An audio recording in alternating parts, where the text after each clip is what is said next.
예수 그리스도를 가장 잘 증거하는 말씀, 우리 신구약 전부 다가 예수님에 관한 계시지만은 특별히 요한복음과 히브리서는 우리 주님을 알리기 위하여 기록된, 작성된 그런 말씀입니다.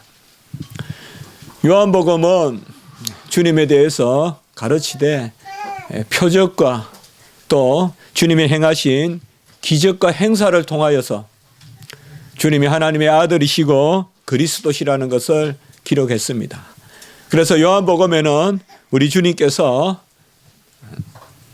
나는 무무이시다, 나는 무무이다 라는 표현, I am 표현이 많습니다.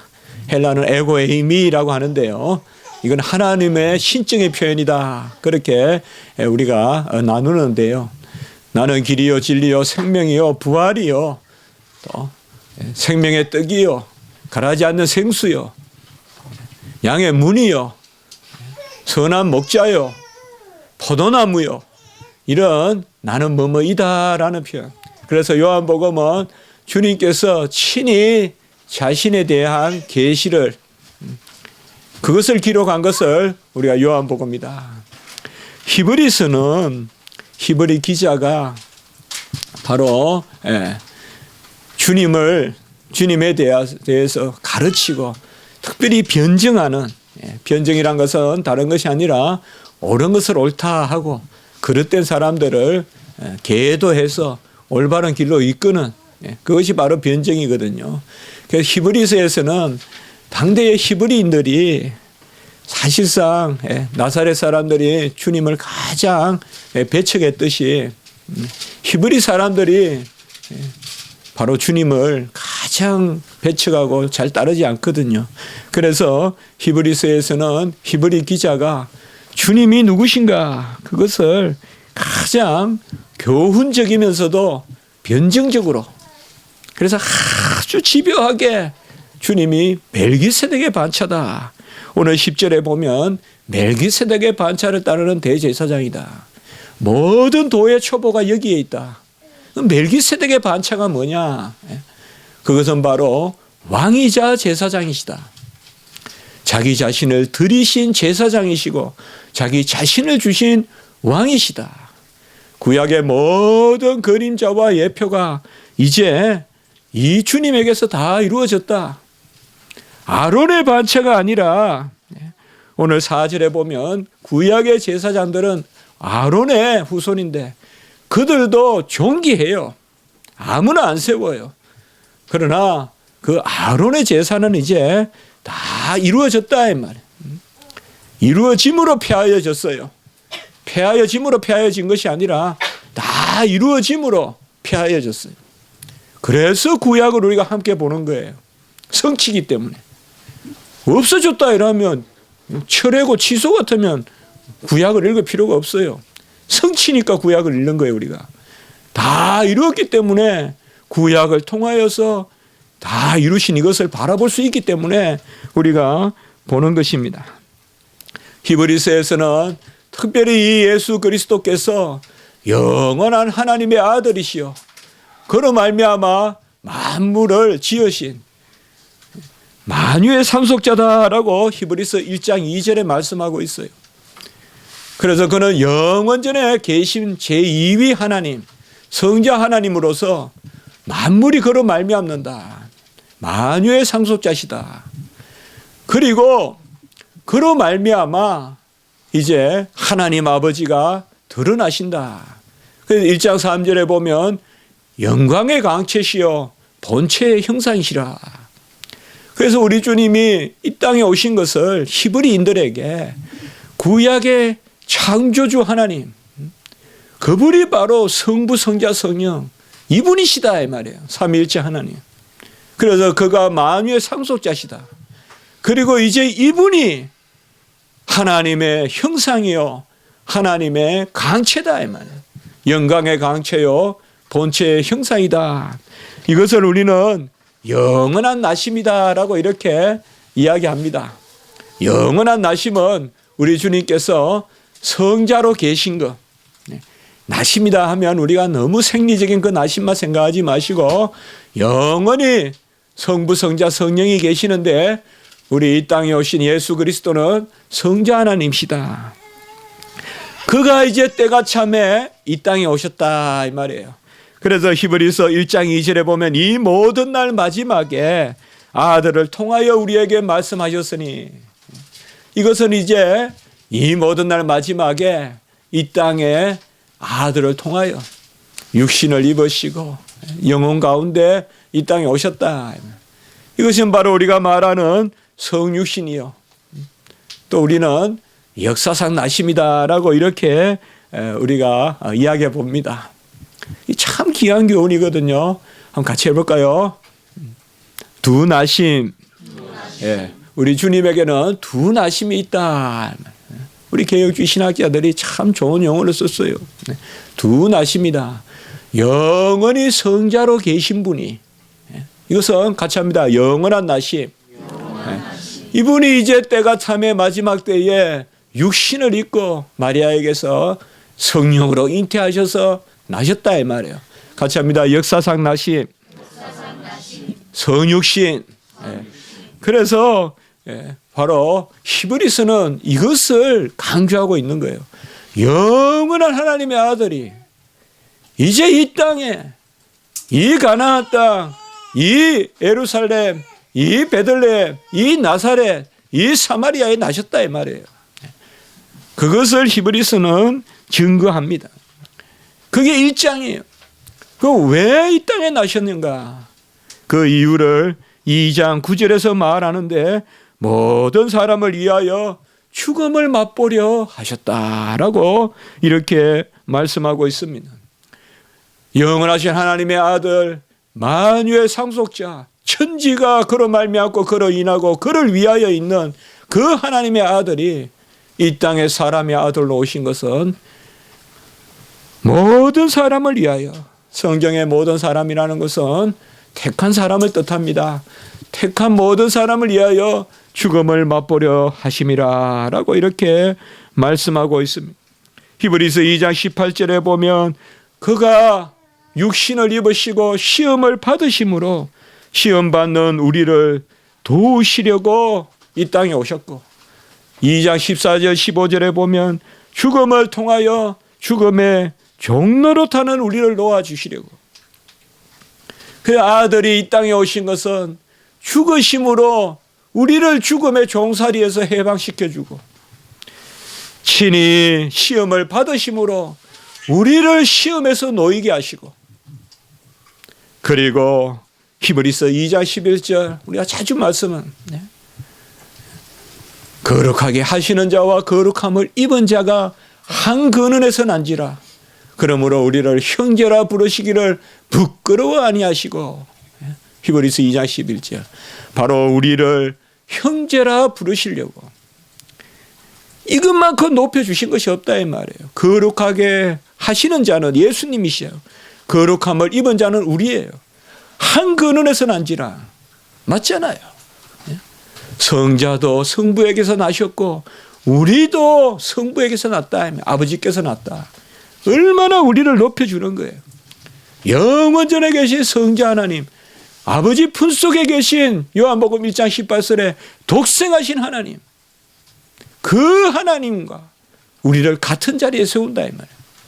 성경은 그렇게 해요. 함께 일으키시고 말이에요.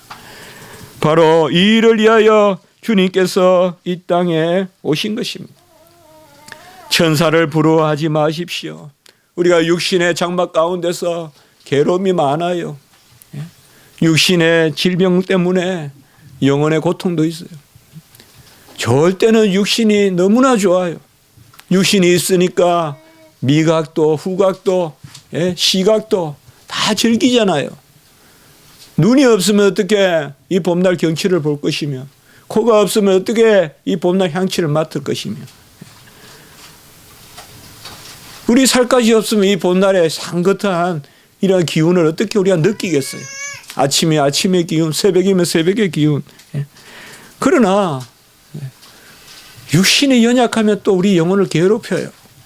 정신은 말짱한데 육신 때문에 끙끙 앓고 있는 이 모습을 우리가 많이 볼 수가 있어요. 주님께서 이 땅에 우리의 육신으로 오시고 영혼과 육체의 몸으로 오신 것은 그 영육 간의 어려움과 시험과 또 죄로 말미암은 수고와 고난과 죽음을 다 가져가심으로 이제 우리가 영육 간에 있으면서도 천사보다 낫게 하시려고 이 땅에 오신 것이에요. 세상의 철학은 죽어서 천사같이 살기를 바라요. 왜요? 구원이 없기 때문에. 영육 간의 구원을 알지 못하기 때문에 어쨌든 이 육신을 빨리 벗어나고 싶어 해요. 그러나 우리는 그게 아니에요. 우리는 영육 간에 고난이 있을지라도 죽음 후에는 잠시 영혼으로 살지만은 다시 부활해서 영원히 영육 간에 사는 거예요. 저는 이걸 생각하면 할수록 큰 은혜가 돼요. 우리가 영혼으로만 산다 그러면 이 땅의 육신과 영혼의 삶이 얼마나 허무할까요? 그러나 영육으로 영원히 새하늘과 새 땅에서 살기 때문에 그것은 주님께서 바로 육과 영혼으로 오셔서 죽음을 맛보시고 우리를 모든 죽음에서 건져주셔서 그가 친히 구원의 창시자가 되셔서 히브리서 2장 10절에 보면 바로 만물이 그를 이해하고 그를 말미암은 이가 많은 아들들을 이렇게 만물이 그로 인하고 그로 말미암은 우리 주님이 우리 아들들을 영광에 들어가게 하시는 일에 구원의 창시자가 되시려고. 그래서 히브리서 2장에는 아까도 말씀을 드렸지만은 주님이 왜 이 땅에 오셨느냐?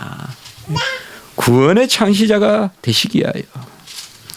오늘 말씀에 보면 히브리서 5장 9절에 보면 이 2장 10절과 똑같은 표현이 있습니다. 구원의 근원이 되신다. 구원의 근원이 되신다. 자기에게 순종하는 모든 자에게 영원한 구원의 근원이 되시려고 이 땅에 오신 것입니다. 구원의 근원이란 말은 구원의 저자라는 뜻이고 지어서 생명을 주시겠다는 것입니다. 주님은 없는 데서 만들어 주십니다. 없는 소망 주시고 없는 생명 주시고 그래서 구원의 근원이다. 구원의 저자다. 또 아까 말씀하셨지만 히브리서 2장 10절에 보면 구원의 창시자다. 우리가 하나님 앞에 설 때는 창조주로 모셔야 돼요. 구원주는 창조주세요. 뭐 여건이 어느 정도 7, 80% 성숙되니까 나머지 20%를 만들어 주시는 그런 하나님 아니세요. 우리가 생명에 어떤 뭐 기운이 있으니까 주님이 좀 도와주셔서 우리가 생명을 갖게끔. 그거 아니에요. 같이 합시다. 구원의 창시자. 구원의 근원. 우리 모든 삶의 창시자고 근원이세요. 제가 그런 표현을 썼죠. 네. 텅 빈 운동장이 깊어요. 저는 시골 초등학교 운동장 안 가본 지 수십 년 됐지만은 여전히 저에게는 깊고 넓은 운동장인데 텅 빈 운동장이 깊어요. 우리가 영적으로 보면 주님이 다 만들어서 주실 때 꽉 차요. 내가 뭐를 할수가 아니에요. 내가 뭘 하는 것은 어떻게 보면 주님께 다 비우는 거예요. 그래서 그릇을 닦으라 하고 준비하라 하고 깨끗하게 하라고 이렇게 했지 뭐를 이렇게 하라고 안 했어요. 성경에 보면. 그것이 바로 구원의 창시자고 바로 자기에게 순종하는 모든 자에게 구원이 근원이 된다 이렇게 말씀해 주셨습니다. 주님은 고난을 통하여 자기 자신을 온전하게 하시고 그 자기 자신을 온전하게 만드셔서 우리를 위한 제물로 드려서 우리가 온전한 제물이 되게 하신 것입니다. 그래서 이제 아들을 믿고 아들의 이름으로 기도드리는 자는 담대하게 하나님 아버지께 나아가는 것입니다. 왜냐하면 우리 주님께서 받으신 고난으로 온전하게 되셨기 때문에 그렇습니다. 오늘 8절과 9절에 보면 받으신 고난으로 순종함을 배워서 온전하게 되셨은즉, 주님께서 자기 자신이 순종하시고 온전하게 되시고 그 자기 자신을 단번에 제물로 드리셨단 말이에요.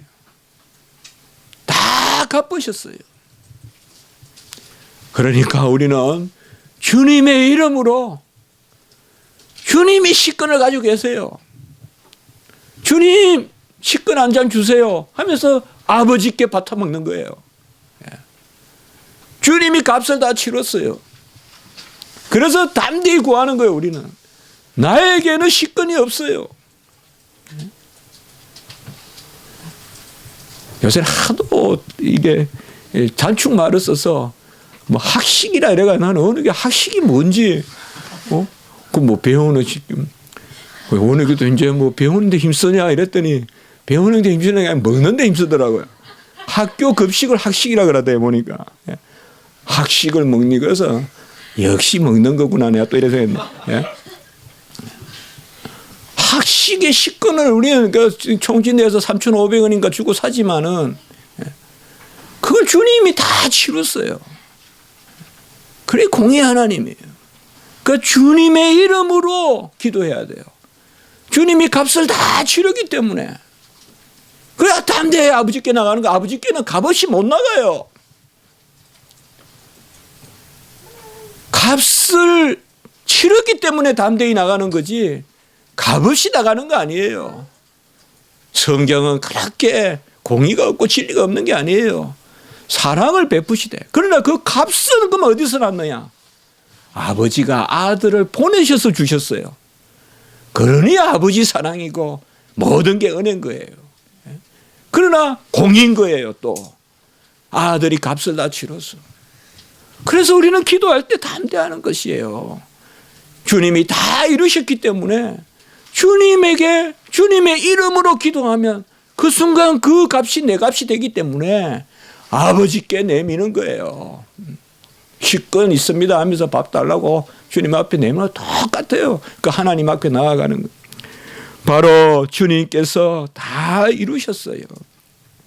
받으신 고난으로 순종함을 배우셨다라고 오늘 8절에 말씀하셨어요. 그리고 9절에 온전하게 되셨다라고 했습니다. 우리는 고난이라는 것을 너무 부정적으로 보는 그런 경우가 있습니다. 그러나 사실상 이 세상이 모두 공중에 건세 잡은 그런 영의 세상이라면 어떻게 보면 하나님께 속한 모든 것은 다 고난이에요. 하나님께 순종한다는 것은 고난과 이꼴이라고 볼 수가 있어요. 속을 들여다보면 고난이에요. 겉으로 봤을 때는 어떤 것은 고난이고 어떤 것은 같이 가고 어떤 것은 또 좀 엇되고 그렇게 하는 것 같아도 영적으로 보면 결국 세상에서 주님 앞에 순종한다는 것은 고난을 의미해요. 그래서 고난이 순종의 전제라고 볼 수가 있어요. 순종이 제사보다 낫고 듣는 것이 수양의 기름보다 나으니 사무엘상 15장 22절에요.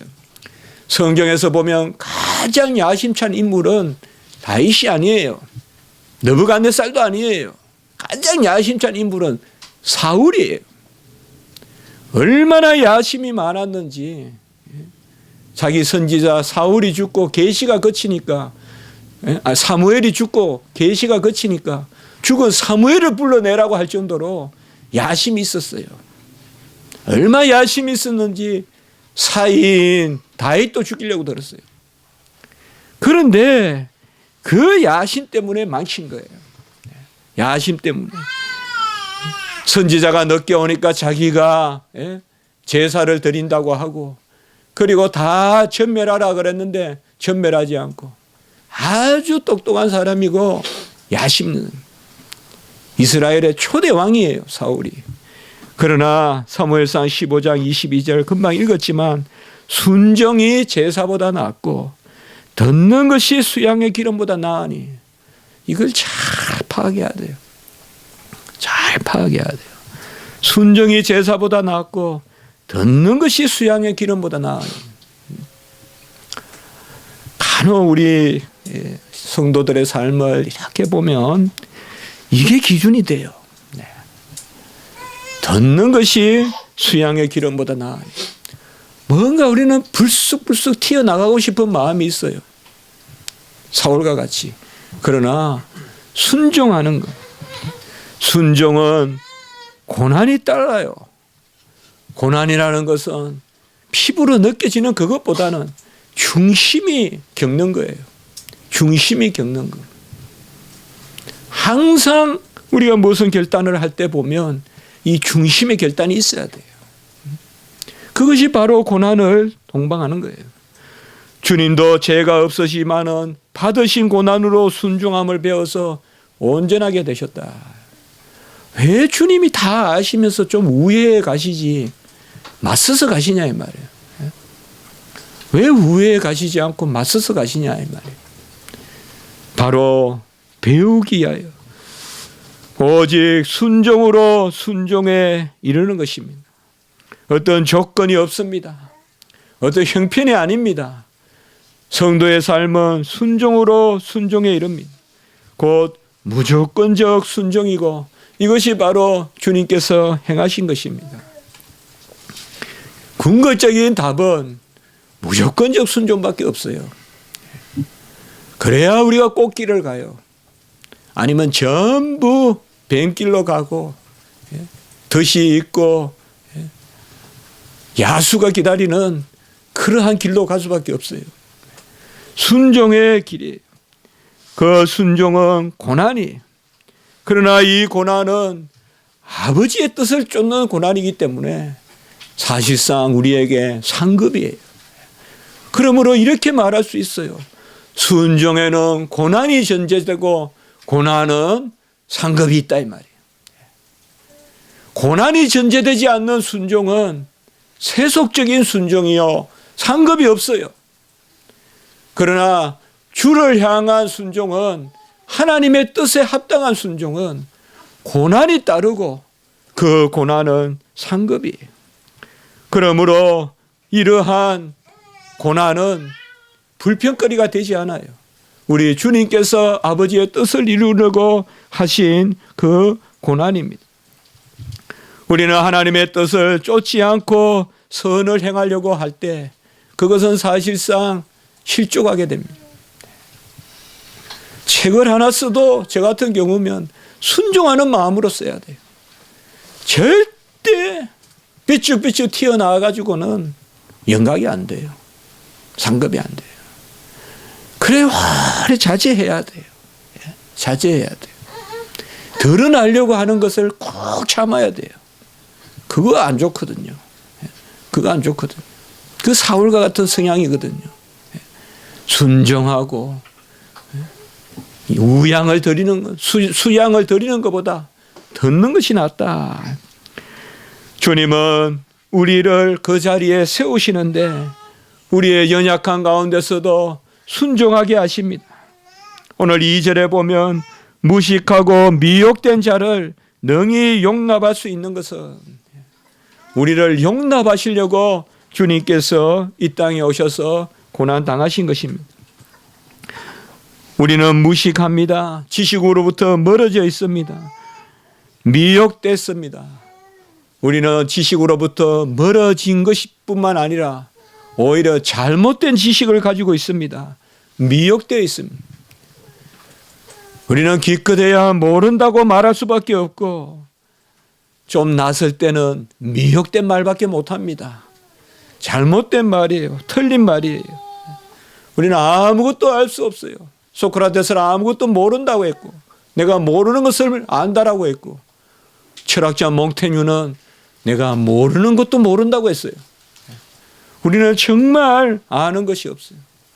칼빈은 우리의 눈이 두더지보다 멀어져 있다고 이야기했어요. 아무도 자연의 눈으로는 영적인 것을 분별하지 못해요. 아무리 가마리엘 문하고 잘 배워도 영적인 분별력이 없어요. 세상에서 날카로운 그러한 지식을 가지고 있다고 해서 성경의 지식을 날카롭게 보지 못해요. 아주 똑똑한 사람은 금방이라도 논쟁하려고 들겠지만은 그 사람은 하나님의 말씀을 바로 아는 것이 아니에요. 사도 바울도 율법에 뛰어났고 천하의 가말리엘 최고의 문화에서 공부했지만 벤야민 집하고 히브리인 중에 히브리인이지만 옛것은 가리고 성령의 역사로 그 비닐이 떨어졌을 때 하나님이 보인 거예요. 눈이 멀고 빛을 받으니 눈이 멀고 그 비닐이 벗겨졌을 때 다시금 우리는 무식해요. 우리는 미혹되어 있어요. 이번 주에 대전에서 제가 2단 그 대책위원회 가서 발표를 했는데 가장 많이 나오는 단어가 미혹이더라고요. 미혹. 우리는 미혹되어 있어요. 이 세상은 미혹되어 있어요. 그러나 주님이 이 땅에 오셔서 능히 용납하신다. 여기 능이라는 말은 우리는 할 수 없어요. 우리의 자리에서 용납하신다는 거예요. 우리가 그저 동행하는 거, 그저 뭐 하나 주는 것은 할 수 있어요. 그걸 능이라고 쓰겠어요. 능히 용납한다는 것은 무식하고 미혹된 자들의 자리에서 그들을 대신해서 받아들여 주신다. 바로 보아스가 룻을 받아들이듯이 말이에요. 룻은 얼마나 불쌍한 여인이에요. 모함 여인이에요. 오갈 데 없는 여인이에요. 그러나 보아스가 기업을 무르고 룻을 샀을 때 룻은 마태복음에 이름이 올라 있지 않습니까? 바로 예수님의 조상이 되지 않습니까? 이것이 바로 능히 용납하는 것입니다. 우리는 주님 구주로서 주님은 세 가지 자격을 갖추어야 합니다. 우리 주님은 첫째로 우리와 같은 사람이어야 돼요. 그래서 우리의 연약함을 채울하시는 것입니다. 둘째로 주님은 죄가 없으셔야 됩니다. 4장 15절에 보면 죄는 없으시니라. 우리와 똑같아야 되지만 죄는 없으셔야 돼요. 히브리서 4장 15절 우리와 똑같이 시험을 받으시니로되 죄는 없으시로다. 세 번째는 그는 하나님이셔야 돼요. 이걸 우리가 빠뜨리면 안 돼요. 하나님이 아니면 그의 것을 우리의 것으로 삼아 주실 수가 없어요. 이게 예수님의 신성이에요. 인성으로는 죄가 없으신 가운데 우리를 위하여 죽으시고 신성으로는 그것을 우리 것으로 삼아 주시는 거예요. 사람은 삼아 줄 수 없어요. 부모의 건강을 자식에게 떼어줄 수 없어요. 자식의 건강을 부모에게 떼어줄 수 없어요. 그러나 하나님은 하실 수 있어요. 능히 도우신다 이 말이에요. 능히 도우신다 이 말이에요. 능히 용납하신다 이 말이에요. 무식한 자도 미혹된 자도 능히 용납하신다. 이 세 가지를 주님이 다 이루신 것이에요. 그는 사람이셔야 되고 죄가 없으신 가운데 이루셔야 되고 그리고 하나님으로서 그 이루신 것을 우리 것으로 삼아주시는 거예요. 의를 우리 것 삼아주는 것은 하나님만 하시는 거예요. 하나님의 방식으로만 대속이 가능하지 사람은 불가해요. 무슨 이단의 교주가 누구를 즐겁게 하고 누구를 구원해요? 말도 안 되는 소리예요. 아무도 못해요. 목회자가 도울 수 없어요. 그저 함께 기도할 뿐이죠. 말씀 대언할 뿐이죠. 하나님만이 하시는 거예요. 그러니 부모가 자식에게 주려거든 하나님께 구해야 돼요. 그거 잘하세요. 우리 교회 이제 자녀들도 많잖아요. 또 자녀 또 많이 낳으셔야죠 앞으로.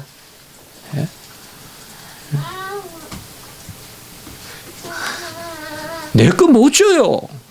아파 보면 알아요. 자녀들이. 그게 뭐 줄 때가 좋아요. 내가 내 거 못 줘요. 그러나 어떻게 해야 돼 우리가?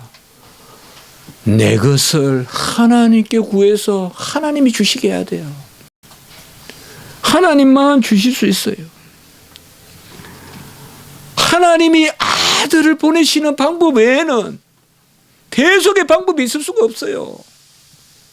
하나님이면서 사람이야 대속이 가능해요. 사람이 사람으로 와서는 절대 대속 못해요. 그저 그 사람의 의일 뿐이에요. 자기 자신을 줄 수는 없다 이 말이에요. 소유는 줄 수 있어도. 그래서 주님은 사람의 시대에 하나님이시니까 사람으로 이루시고 하나님으로 그것을 우리 거 삼아 주셔서 우리가 그 의로 살게 하신다 이 말이에요. 다 값을 치르시고 통곡과 눈물로 간구와 소원을 올리시고 그의 경건하심으로 말미암아 들으심을 얻었느니라. 히브리서 5장 7절. 이것이 다 내 것인 줄 믿으시기 바랍니다. 나의 통곡 부족해요. 그러나 주님이 통곡하셨어요. 나의 눈물 부족해요. 그러나 주님이 눈물 흘리셨어요. 나의 간구, 나의 소원 부족해요. 그러나 주님이 간구와 소원을 올리셨어요. 기도조차도 주님의 의에 의지하십시오. 그래서 제가 자주 말씀드리는 거예요. 중심을 하나님께 두라. 1분이라도 기도해라. 주님이 다 하셨어요. 심한 통곡과 눈물로 간구와 소원을 올렸어요. 주님의 기도가 좋게요. 그러니까 우리가 기도조차도 주님의 의지해야 돼요. 통곡조차도 주님의 의지해야 돼요. 눈물조차도 주님께 의지해야 돼요. 주님이 다 애통하시고 다 눈물 흘리시고 다 경건하심조차도 주님께 의지해야 될 줄 믿습니다. 그의 경건하심으로 들으심을 얻었느니라. 다 맡길 때 내 열심이 있는 거예요. 다 맡길 때 내 열심이 상급이 돼요. 다 맡길 때. 이 놀라운 비밀이에요. 다 맡길 때. 심한 통곡과 눈물로 간구와 소원을 올려드리고 우리 주님은 땀방울이 핏방울이 되도록 겟세마네에서 기도하시고 엘리 엘리 라마 사박다니 모면에 탄성을 지르신 것이 아니라 그 어려운 가운데서도 받아들이는 애통함이 있었다. 그래서 우리의 애통함을 다 가져가시는 것입니다. 중심을 주님께 두십시오. 성도의 삶 그렇게 어렵지 않습니다. 중심을 주님께 주십시오. 우리가 어찌 수레를 끌고 가겠습니까? 우리는 그저 타고 갑니다. 우리가 어찌 홍해를 가르겠습니까? 어찌 여리고를 무너겠어요? 이 세상의 흑암을 어찌 우리가 이기겠어요? 주님이 하십니다. 주님이 모든 것을 온전하게 하셔서 우리를 히브리서 10장 14절 같이 합니다. 영원히 온전하게 하셨느니라. 바로 주님도 고난을 통하여 순종함을 배워서 그가 자기를 온전하게 하시고 통곡과 눈물로 기도와 소원으로 그의 경건하심으로 들으심을 받아서 우리도 온전하게 하셨습니다. 오늘 5장 9절에 보면 주님이 온전하게 되셨은즉 히브리서 10장 14절에 보면 우리를 온전하게 하셨느니라. Make perfect. 온전하게 하셨느니라. 우리를 온전하게 하셨다는 것은 지금 우리는 부족하지만은 주님께서 모든 것을 다 이루시고 그가 멜기세덱의 반차로 오셨단 말이에요. 이번에 이단 대책에 가장 요새 이단 신천지 10명 중에 하나가 제 제자예요. 거기도 발표를 제 바로 다음에 했어요. 잘하더라고요. 구리에서 교회를 개척했는데 저를 설교하러 오라고 그렇게 찾았대요. 근데 전화가 없어가지고 그런데 이제 제가 이제 개척했단 말도 듣고 그랬다고 해요. 네, 많이 신천지에서 빠져나온대요 요새 또. 예. 아마 예, 신천지에서는 뭐 죽지 않는 뭐 열불이 있고 하는데 죽었는가 봐요 사람이. 그러니까 그걸 한 사람 죽으면 교리를 또 바꾼다는구만. 교리 바꾸고. 그리고 이제 신천지 교주도 그 이못이 있잖아요. 거기도 이제는 조금 죽지 않을까 하는 그런 징후가 있대요. 영원히 안 죽을 줄 알았는데. 그러면서 하는 이야기가 그거예요. 조금이라도 진리를 알면 안 간다는 거예요. 신천지에. 못 간다는 거예요. 모르니까 간다는 거예요. 거기 이단 대책위원회 그 박우건 목사님이 언제 제가 발표한 걸 어디서 들었었는지 저를 인용하면서 처음에 축사하실 때 그러더라고요. 제가 언젠가 그런 말을 했거든요. 우리가 자주 나누잖아요. 어둠은 어둠과 대적에서 이기는 게 아니라 빛이 들어오면 어둠은 저 멀리서 그냥 도망친다. 그래서 제가 총회에 그 이야기거든요. 이단 대책을 해서는 이단 못 이긴다. 어둠은 어둠과 대적에서 못 이긴다.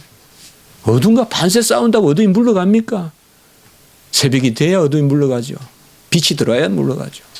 그래서 우리 것을 주님이 언제 하나님이 천지를 창조돼 빛이 있으라. 우리 아까도 나눴지만 창조주. 바로 그겁니다. 주님께서 우리를 위하여 다 이루시고 다 드렸습니다. 아론의 반찬은 매번 속죄제를 드려야 되지만은 주님은 자기 자신을 주셔서 다 이루셨습니다. 에베소서 5장 25절 교회를 위하여 자기 자신을 주셨고 오늘 이제 우리가 성찬에 이것을 기념하는 것입니다. 자기 자신을 교회를 위하여 주셨기 때문에 몸된 교회로 자기 자신을 주셨기 때문에 우리는 교회의 이름으로 성찬을 거행합니다. 물론 삼위일체 하나님의 이름으로 거행하지만 교회 단위로 성찬을 거행하는 것입니다.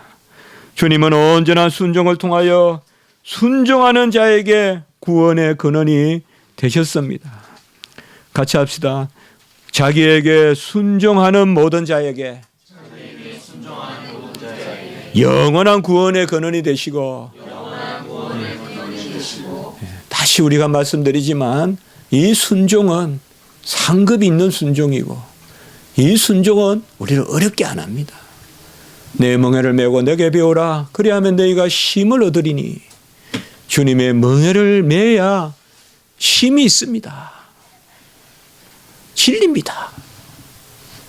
주님의 멍에를 안 메고 이 세상에 쉼이 없습니다. 쉼이 없어요. 그늘이면 곧 춥고 햇빛이면 곧 뜨겁고 그게 세상입니다. 그게 세상이에요. 그늘로 피해들면 곧 춥고 태양빛으로 나서면 곧 뜨겁고 그게 세상이에요. 없으면 없는 대로 죄요. 있으면 있는 대로 죄요. 주님의 멍에를 메면 죽게 배우면 주님이 고난으로 순종함을 배웠듯이 우리는 이제 죽게 배우면 내 영혼에 쉼이 있는 줄 믿습니다. 주님께 배우세요. 십자가를 통하여 배우세요. 모든 일에 쉼이 있어요. 근데 희한하죠. 고난이 없을 때보다 더 쉼이 있는 거예요. 희한해요. 어려운 일이 닥치기보다 그 전보다 더 쉼이 있는 거 이상하게. 참 희한하죠. 그게 하나님의 질서인 거예요. 고난에 맞서되 상급을 주시는 거예요. 평화를 주시는 거예요. 우리는 주님의 아멘의 순종이고 주님의 순종은 다 이루시는 순종이지만 우리는 그저 아멘하는 순종이다. 고린도후서 1장 20절 하나님의 말씀은 얼마든지 그리스도 예수 안에서 예가 되니 그런즉 우리가 아멘하여 아버지께 하나님께 영광을 돌리게 되느니라. 자주 제가 말씀드리잖아요. 제가 이렇게 한번 비교해 봤어요. 주님의 순종과 우리의 순종의 비교. 주님의 순종은 의의 순종이면 우리의 순종은 아멘의 순종이고, 주님의 순종은 공로의 순종이면 우리의 순종은 은혜의 순종이에요. 주님의 순종은 이루시는 순종이고 우리의 순종은 누리는 순종이에요.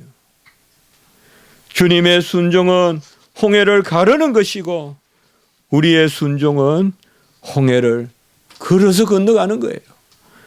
주님의 순종은 육체의 휘장을 찢는 것이고 우리의 순종은 그 휘장으로 들어가는 것입니다.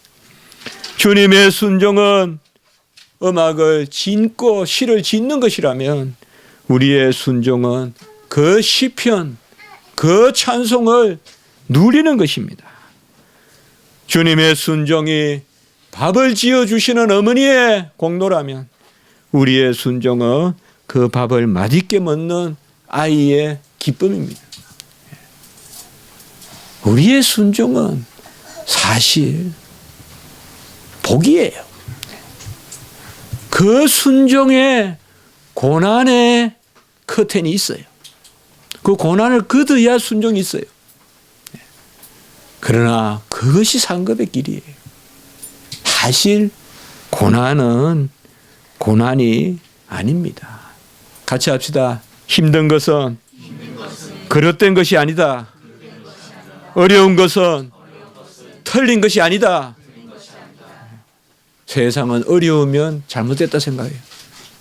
힘든 것은 그 길이 아니라고 생각해요. 쉽고 즐거워야 옳다고 생각해요. 힘든 것은 그릇된 것이 아니고 어려운 것은 틀린 것이 아닙니다. 내가 지금 어려운 길에 있다고 틀린 길을 간다고 생각하지 마세요.